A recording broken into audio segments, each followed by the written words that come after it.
Delhi university भी भाई कमाल की यूनिवर्सिटी है भाई। ऐसे ऐसे लोग एक विष हाथी पर चढ़ करके आते हैं। ये भी अजूबा है, प्रिंसिपल पिस्तौल लेकर के कमर में आते हैं। बहुसंख्यक दलित, पिछड़े, आदिवासी, पसमानदा और वंचित शोषित तबकों के बच्चे जब पहली बार उच्च शिक्षा तक पहुंचने लगे तभी इन्हें साजिशन बर्बाद किया जा रहा है। जब नए विश्वविद्यालय खोलने की फिक्र होनी चाहिए तब नए इबादत घर बनाए जा रहे हैं। विश्वविद्यालय परचून की दुकान बन चुके हैं और पीएचडी की डिग्री उस दुकान का एक महंगा सौदा। आप लक्ष्मण यादव को कॉलेज से निकाल करके, यूनिवर्सिटी से निकाल करके, उन पर मुकदमा करके, उनको जेल में बंद करके नहीं रोक सकते हैं। विचार पहुंचेगा और ये विचार के पहुंचने का ही है कि इनका बेस्ट सेलर वो किताब हो गई है। मैं अब इनकी किताब पर आता हूं। इनका एक चैप्टर है प्रोटेस्ट में फैज। तो मैं फैज अहमद फैज के एक दूसरे शेर से अपनी बात शुरू करना चाहता हूं। हम परवरिशे लौहो कलम करते रहेंगे, हम परवरिशे लौहो कलम करते रहेंगे, जो दिल पर गुजरी है रकम करते रहेंगे। लौहो कलम कहते हैं मजबूती से लिख देने को, तख्ती पर लिख दिया। और जो दूसरी लाइन में रकम आती है तो एक रकम माने माल असबाब पैसा भी होता है, यहाँ रकम माने लिखने से है। तो हम परवरिशे लौहो कलम करते रहेंगे, जो दिल पर गुजरी है रकम करते रहेंगे। तो आगे भी ये लिखते रहेंगे। दिल्ली यूनिवर्सिटी भी भाई कमाल की यूनिवर्सिटी है भाई। 100 वर्ष हो गया, 90 से ज्यादा कॉलेजेस हैं। हम नहीं समझते हैं, आप लोग करेक्ट कर लीजिएगा, ठीक ठीक नहीं कह सकते हैं कि देश में इतनी बड़ी कोई यूनिवर्सिटी होगी। सबसे बड़ी यूनिवर्सिटी शायद है। तो ऐसे ऐसे लोग एक प्रिंसिपल हैं, हाथी पर चढ़ करके आते हैं। वीसी, हाँ सॉरी वीसी। तो ये भी अजूबा है, एक प्रिंसिपल पिस्तौल लेकर के कमर में आते हैं। तो ऐसे लोग भी हैं। और एक जगह और बहुत मजा आता है कि एक ये जिस तरह से ये एडहक या क्या उसको नाम देते हैं, एडहक टीचर जो हैं या गेस्ट टीचर किसी को एक जब उसकी इंटरव्यू का परमानेंट होने का चांस आता है तो एक प्रोफेसर उसको व्हाट्सएप मैसेज करते हैं, सेक्सी मैसेज करते हैं। तो जब वो मैसेज वो लड़की पढ़ती है तो वो अपने गांव वालों को, अपने परिवार वालों को इस बात की सूचना देती है। और अभी कहना ज्यादा अच्छा है कि वो हरियाणा की बात है।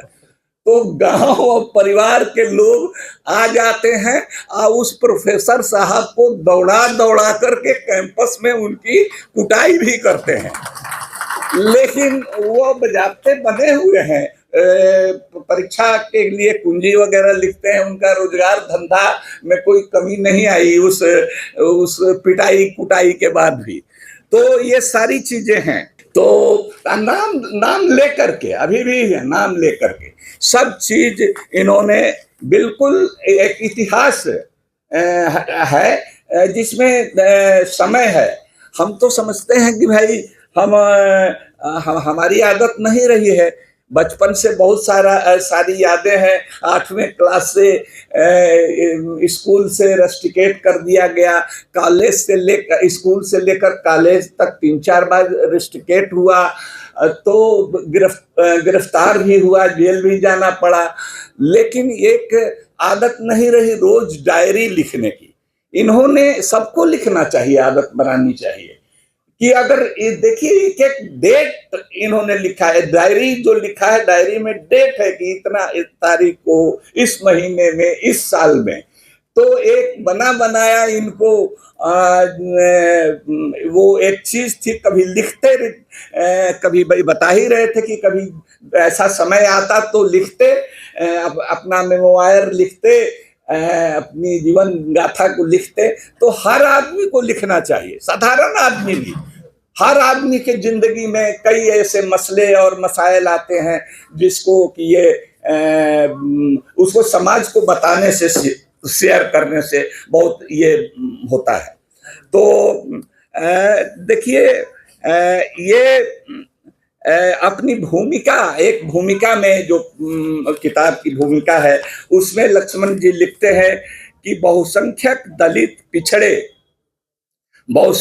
दलित पिछड़े आदिवासी पसमानदा और वंचित शोषित तबकों के बच्चे जब पहली बार उच्च शिक्षा तक पहुंचने लगे तभी इन्हें साजिशन बर्बाद किया जा रहा है। इसी पैरा में वो आगे लिखते हैं कि जब नए विश्वविद्यालय खोलने की फिक्र होनी चाहिए तब नए इबादत घर बनाए जा रहे हैं।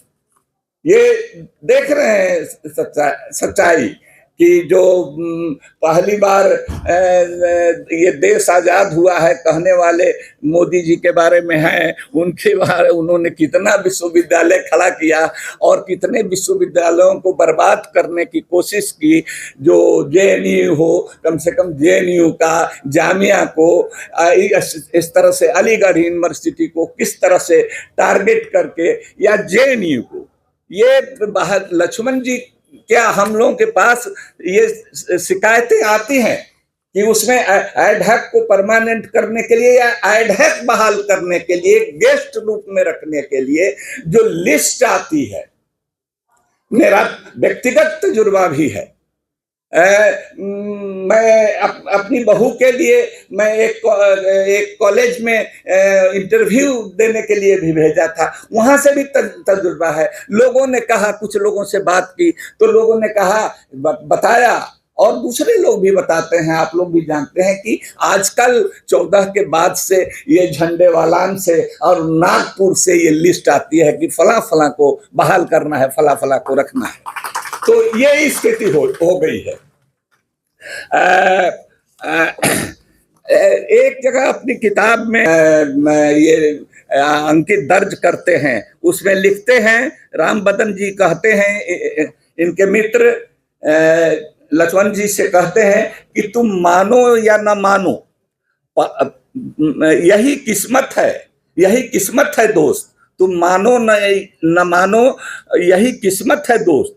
उच्च शिक्षा विषयात्मक या विचारात्मक नहीं बल्कि जुगाड़ात्मक हो चुकी है।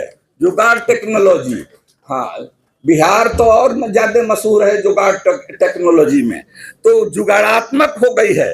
जुगाड़ों ने विचारों को हरा दिया है। अब न विचारवान शोध निर्देशक बचे हैं और न ऐसे शोध की कोई अकादमिक अहमियत। विश्वविद्यालय परचून की दुकान बन चुके हैं और पीएचडी की डिग्री उस दुकान का एक महंगा सौदा। तो ये बिल्कुल समझ में आती है बात। और ये बिहार पर तो और ज्यादा, ये तो दिल्ली की हालत, और जो सेंट्रल यूनिवर्सिटी की इस कॉलेज में ये पढ़ाते हैं, सिर्फ उसी कॉलेज के नहीं, सब लोग बता चुके हैं, उसको दोहराने की जरूरत नहीं है कि रोस्टर आंदोलन हो या 13 पॉइंट रोस्टर आंदोलन हो या जामिया में हमला हो पुलिस का, या जेएनयू में हो रेहू बेमुला की शहादत हो उनकी, और हर जगह इनकी नजर है। और ये तो ये एक रोहित बेमुला ने एक जगह ये कहते हैं किताब में कि इस कैंपस में आकर हमें भी लगता है कि हमारा दलित आदिवासी पिछड़े घरों में जन्म लेना ही दुर्घटना है। मैं इतना बोल रही हूं इसलिए कि मैंने सोच लिया है कि इन द्रोणाचार्यों के सामने कभी गिड़गिड़ाने नहीं जाऊंगी। ये द्रोणाचार्य कभी न्याय नहीं करेंगे। इनकी एक मित्र है, एक लड़की है ढक, वो भी है, उसको ये कोट करते हैं। ये कहते हैं कि दूसरे लोगों ने कहा कि मेरे लहजे में जी हुजूर न था और कोई मेरा कसूर न था। अरे भाई, जी हजूर क्या, ये अगर चुप भी रहते, जुबान बंद रखते। हमको कुछ लोगों ने कहा पार्लियामेंट की सदस्यता का जब हमने और शरद यादव जी ने विरोध किया कि अरे भाई क्या है, बड़ी पापड़ बेलना पड़ता है राज्यसभा में जाने के लिए, ऐसे ही नहीं आदमी जाता है। और आप चुप रह जाते तो हमारे समाज के भी कुछ लोग थे, चुप रह, एक तो अकेले थे आप समाज में, चुप भी रह जाते तो एक तो पैरवी करने का डीएमएसपी को फोन करने वाला भी कोई नहीं है। तो जान लीजिए कि ये आप ही की पीड़ा नहीं है सिर्फ कि जात पूछते हैं लोग, ये हमारे समाज जिसको बहुत बाकी लोग समझते हैं कि एक मोनोलिथ है और एक होमोजेनस समाज है, हमारे यहाँ भी जान लीजिए कि जब तक अली अनवर कहने से काम नहीं चलेगा, जब तक अली अनवर की जात नहीं मालूम होगी, तब तक सामने वाले का पानी नहीं पचेगा।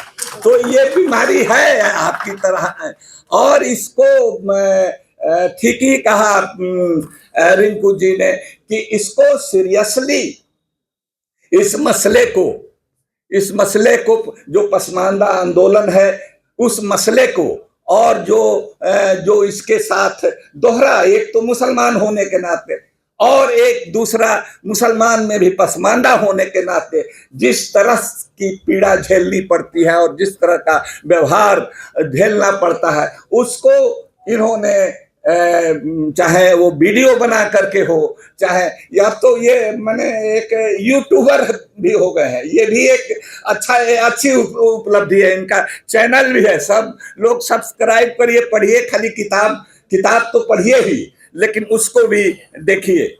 आखिर में ये जो कहते हैं कि मेरे लहजे में जी हजूर नहीं था, तो उसके लिए मैं एक शेर और पढ़ करके और इनकी बात को, अपनी बात को खत्म करता हूं।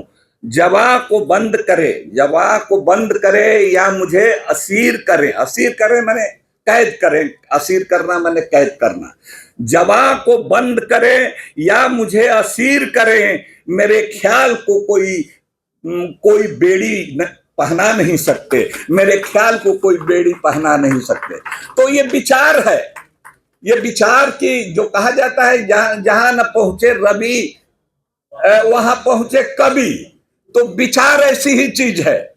ये विचार को आप लक्ष्मण यादव को कॉलेज से निकाल करके, यूनिवर्सिटी से निकाल करके, उन पर मुकदमा करके, उनको जेल में बंद करके नहीं रोक सकते हैं।